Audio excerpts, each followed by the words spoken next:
almost everything we eat has been modified in some way by humans over time.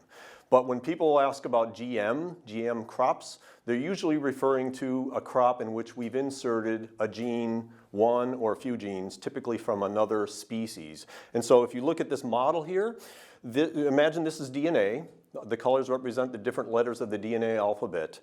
And this piece right here is a gene, let's say, that will make the plant resistant to insects. We take this gene, we deliver it into the plant cell, it finds its way into the nucleus, and it finds its way into the chromosome and literally inserts into the chromosome like that. So that's a GM crop. So how does gene editing differ from that? With gene editing, we're not inserting a gene or a few genes. Instead, we're going to make changes in the plant's own genes. We use something called CRISPR to do that.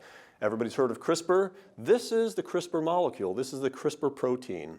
And we can design it, we can program it so that when it goes into the plant cell, it'll scan all of the DNA, the 3 billion or so of these letters, and find specifically the part that we want to make a change in.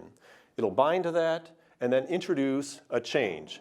And the change that it introduces tends to be small, just one or just a few of those. And these changes are very much like changes that actually occur naturally all the time.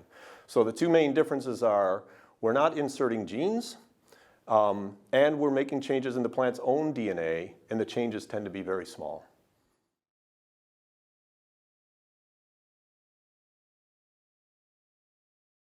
Science advances very quickly, especially in a field like this one, new breeding technologies with gene editing. And it's really important that the regulatory policies are able to keep up with the pace of the science, but the science is moving really quickly.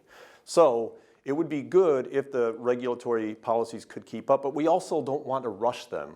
We want them to be very thoughtful. We want everybody to have input. That being said, this policy is since 2001, so almost 20 years old, and yes, I believe that's a little too old, so I look forward to when that can be updated to keep up with these recent progresses, including gene editing.